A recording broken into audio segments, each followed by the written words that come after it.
Bueno, entonces,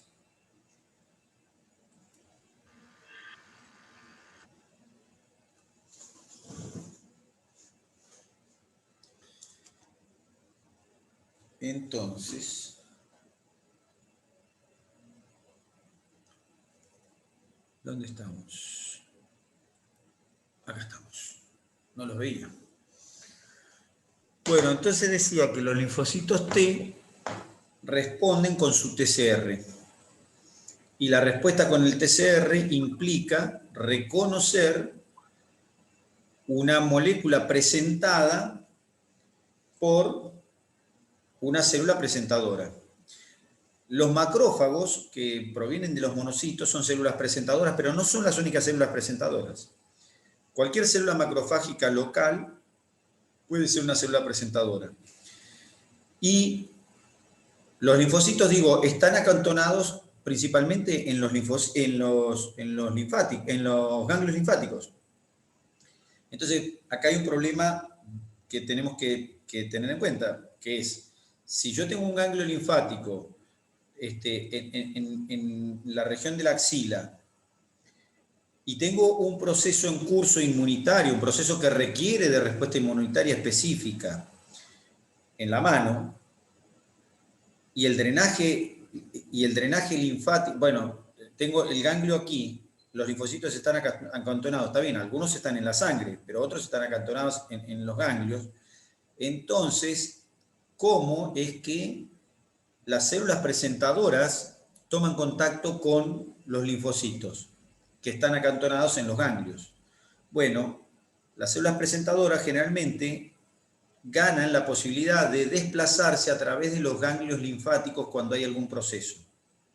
Los ganglios linfáticos suelen estar hinchaditos, los vasos linfáticos suelen estar hinchaditos, aumentaditos de volumen, y por dentro suelen colarse estas células presentadoras, que van camino a los ganglios donde encuentran linfocitos T y los activan. O sea que la activación del linfocito T no se produce necesariamente en el sitio donde hay que hacer la respuesta, sino que la activación del linfocito T se puede llevar a cabo en un ganglio linfático que no es el lugar de respuesta. Eso hace que los linfocitos T se activen en los ganglios linfáticos y sea allí donde se empiezan a replicar, porque dijimos que la activación implicaba una replicación. Perfecto.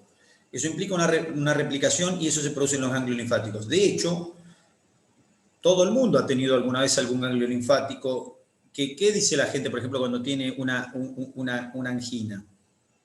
¿Qué dice la gente respecto a los ganglios? ¿Qué dice? ¿Cómo? Que se le inflamaron los ganglios. Claro, la gente dice, la frase es, se me inflamó el ganglio. ¿No escucharon nunca eso? Se me inflamó el ganglio.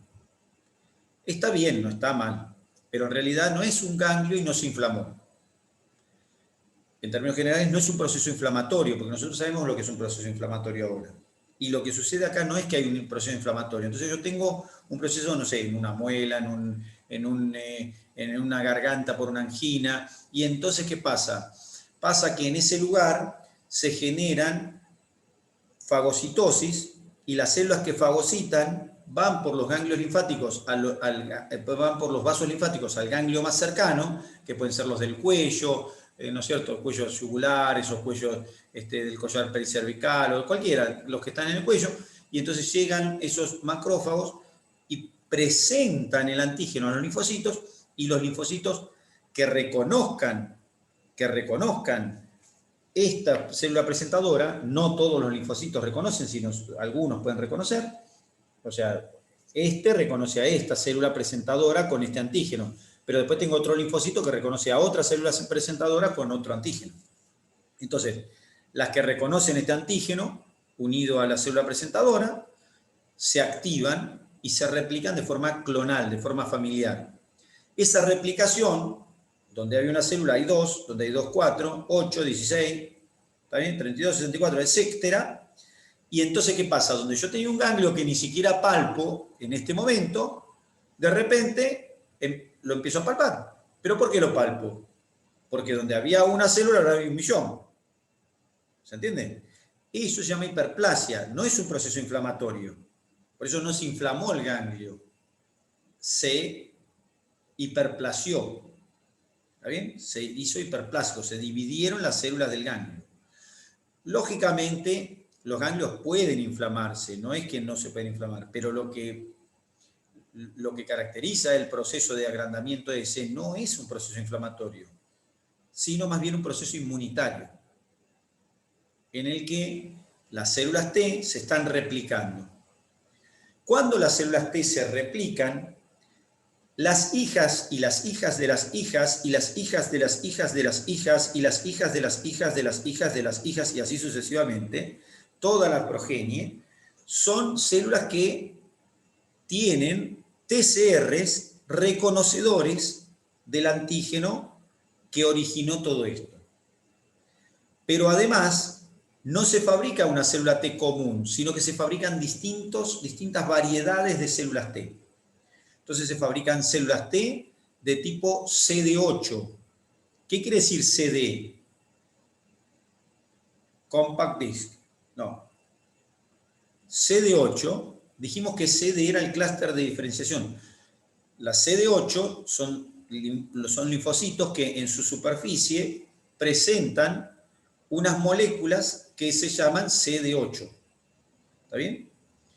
Las CD8, o también llamados linfocitos T citotóxicos, son una de las variedades de los hijos de los linfocitos T que se activan. ¿Qué hacen los linfocitos T citotóxicos? Pueden producir citólisis. Ahora voy a volver, porque en realidad, bueno, se fabrican linfocitos T citotóxicos. También se fabrican otros linfocitos T, que son CD4, o colaboradores, o helpers, ¿no es cierto? Colaboradores. Linfocitos T colaboradores. Entonces tengo que los hijos y los hijos de los hijos y compañía se producen por división clonal, pero, o sea, son todos iguales, pero son todos iguales respecto al antígeno, pero no son todos iguales respecto a lo que hacen. Entonces tengo los CD4, o citotóxicos, perdón. Tengo los CD8, o colaboradores o helper. Tengo los linfocitos T de tipo supresores, que así se llaman. Tengo linfocitos T de tipo natural killer, como los que vimos antes, que algunos quedan en los tejidos, también se fabrican acá, que es así como se fabrican los natural killer. Y tengo otros que son linfocitos de memoria. O sea que los linfocitos T que se fabrican a partir de que se pone en marcha el mecanismo de activación por la célula presentadora con el antígeno, nos dan como resultado una progenie que responde a un tipo de antígeno, pero de distintas maneras. Entonces tengo linfocitos T que hacen una cosa, otros que hacen otra, otros que hacen otra. Ahora vemos qué hacen. ¿Está bien? Ahora, esa replicación se produce en los ganglios linfáticos principalmente, pero lejos está de ser útil la respuesta de estas células en el ganglio linfático. Entonces las células migran del ganglio linfático al torrente sanguíneo y por vía hemática, dan toda la vuelta, porque tienen que dar toda una vuelta, por vía hemática llegan al tejido donde está el antígeno. No van a cualquier tejido, van al tejido donde está el antígeno. ¿Se entiende? Los linfocitos T, sean los CD8, los CD4, los de memoria pueden ir o no, eso no. Los supresores, todos en familia se mudan ¿a dónde? Donde está el proceso que originó esto. Es decir, el proceso donde hay concentración de antígeno, que fue el lugar donde pescó el antígeno la célula presentadora.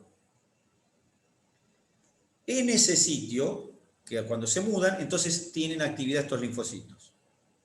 ¿Y qué hacen estos linfocitos? Bueno, los citotóxicos son liberadores de unas sustancias que son linfocinas, que pertenecen al grupo de las citocinas. Linfocinas, que tienen actividad ¿qué? Actividad de reclutamiento, de activación celular, de estimulación de fibroblastos, es decir, tienen distintas actividades, linfocinas, ¿está bien? Luego, además de eso, fabrican proteínas, ¿está bien? Que son porinas, perforinas. ¿Y qué hacen estas porinas y perforinas? Actúan sobre células que generalmente son células o sobre virus, o sobre aquello que haya tenido el antígeno original. Por ejemplo, sobre estructuras como esta, en nuestro dibujo, sobre estructuras como esta. ¿Está bien? Y las destruyen. ¿Por qué? Porque le generan poros o canales en las cubiertas celulares o virales y terminan desarmando esos agentes patógenos. Bueno, entonces los linfocitos T citotóxicos fabrican sustancias que son citotóxicas. ¿Está bien? Luego están los linfocitos T colaboradores, que también activados, ¿qué hacen? Estimulan la respuesta inflamatoria local, ¿está bien? La respuesta inflamatoria local y además la respuesta de los linfocitos B. Estos CD4 colaboradores, ¿qué hacen? Llaman a linfocitos B que andaban circulando. A cualquier linfocito B, no. Solo aquellos que reconozcan la molécula antigénica que dio origen a todo el proceso. A los que reconozcan esta moleculita antigénica. Así es como se activan los linfocitos B. O sea que los linfocitos B se activan en forma clonal, pero no de casualidad. Se activan en forma clonal porque los linfocitos T colaboradores les piden ayuda activándolos. ¿Se entiende? Y entonces ahí aparece un nuevo jugador. ¿Cuál es el nuevo jugador? El linfocito B con su transformación a plasmocito y la liberación de anticuerpos. Entonces ahí tengo una respuesta combinada, celular y humoral. A veces las respuestas tienen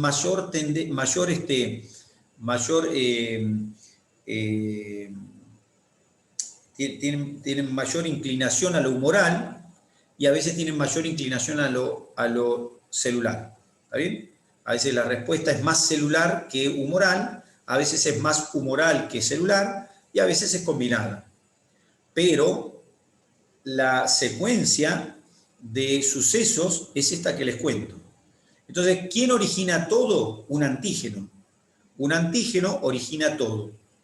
Es decir, una molécula que tiene determinantes antigénicos o epitopes capaces de iniciar una respuesta inmune.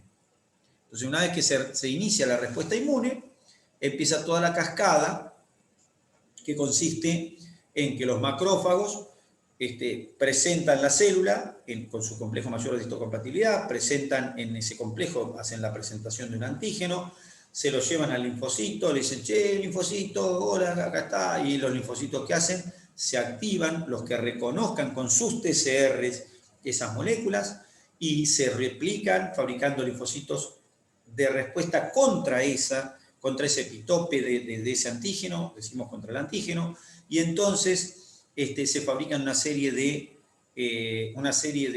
linfocitos nuevos, dentro de los cuales hay como estirpes dentro de la familia. Entonces tenemos los que son citotóxicos, los que colaboran, los inmunosupresores. Los supresores suelen ser los linfocitos T supresores, suelen unirse, por ejemplo, a bacterias, pueden unirse a virus y los mantienen en el lugar, es decir, por ahí no los fagocitan o por ahí se unen a ellos y le deforman la membrana y se hacen inactivos o pueden terminar destruyéndose, pero en definitiva lo que tenemos es una respuesta.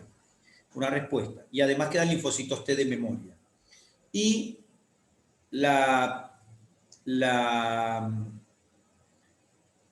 los linfocitos citotóxicos, y entonces los CD4 estimulan a los linfocitos B, y estos entonces, ¿qué hacen? Se activan, se transforman en plasmocitos y fabrican anticuerpos, pero no contra cualquier cosa, sino contra el antígeno que originó todo. ¿Es casual? No, no es casual.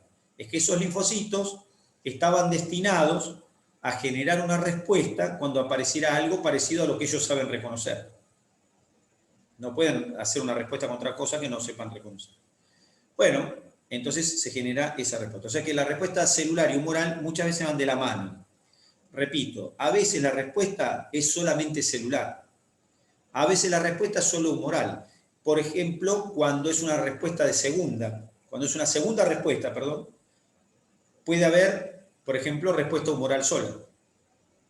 Es decir, tomo contacto con un virus, con un antígeno viral, responde mi cuerpo, me quedan linfocitos B de memoria, que fabrican anticuerpos de memoria, anticuerpos de tipo IgG, y esos van circulando. Me curo de ese virus, 3 semanas después me expongo de vuelta al virus, el virus ingresa de nuevo a mi organismo, pero mis anticuerpos liquidan el asunto solitos. No llaman a nadie, no hacen nada. Vienen los anticuerpos, hacen su trabajo, se unen, inactivan, después precipitan, se terminó el problema. Y aquí no ha pasado nada. O a veces pasa que se activa el sistema inmune de células solamente. El sistema se activa localmente y se mantiene. Eso suele pasar, estas respuestas celulares, en procesos autoinmunes de larga evolución, como una diabetes de tipo 1. En las diabetes de tipo 1, en general la respuesta, o la respuesta más importante, no es con anticuerpos. La respuesta más importante está dada por la presencia de células T. Es decir, la respuesta es más bien celular. ¿Está bien? O sea que hay enfermedades en las que esto se activa de una manera y otras en las que se activa de otra manera. ¿Está bien?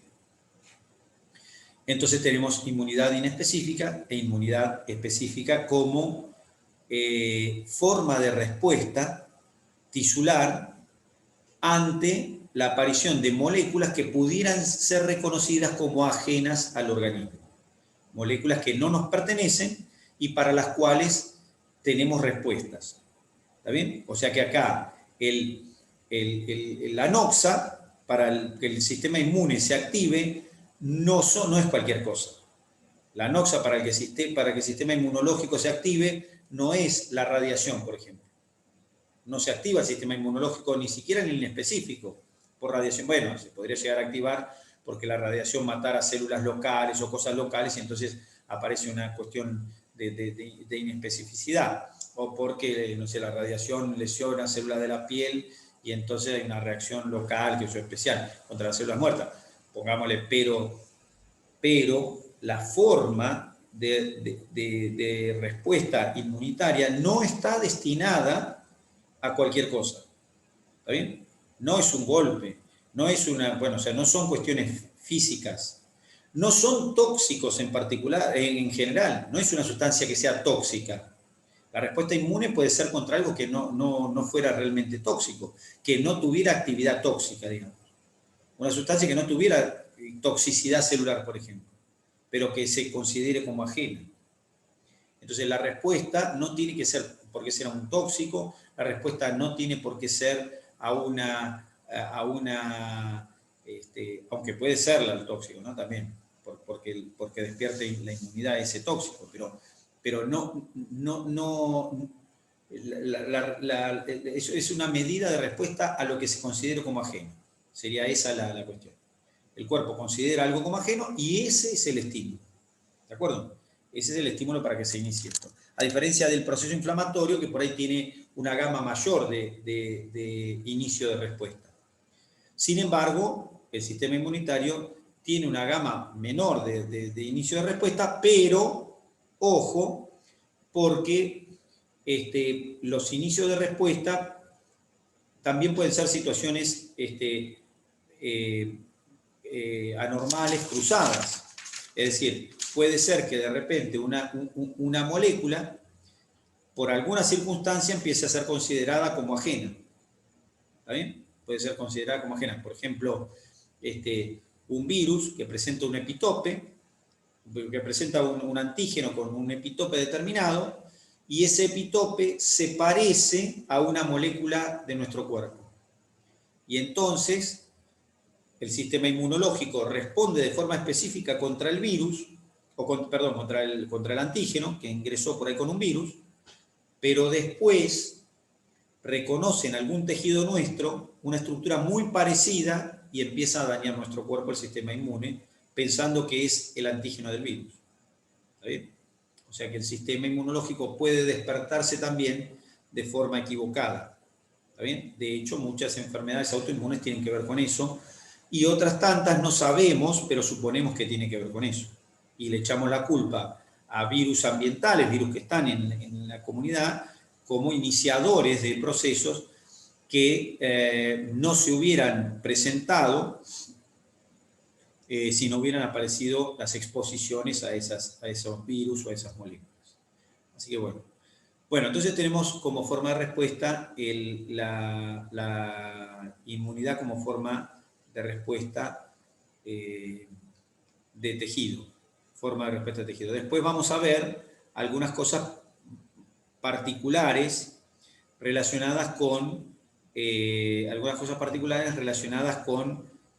respuestas inmunológicas. Pero esto era simplemente como estamos viendo la función, la forma en que responde el sistema inmunitario.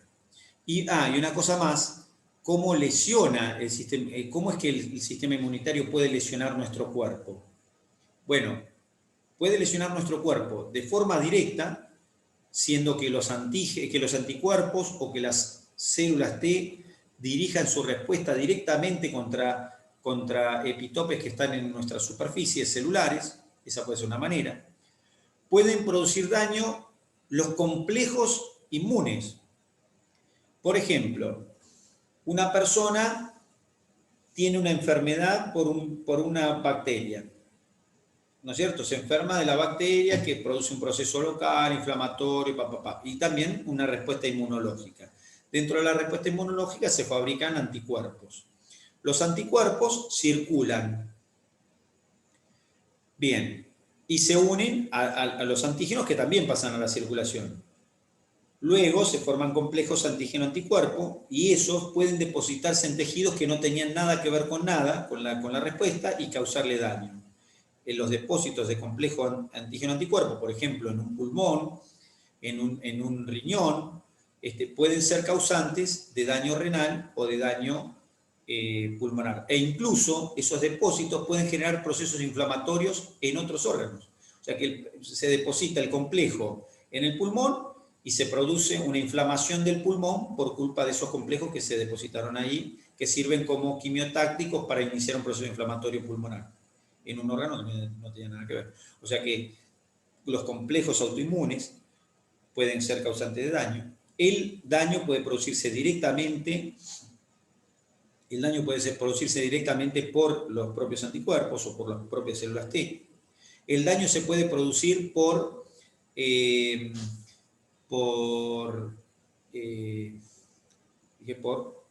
se me pasó de la cabeza,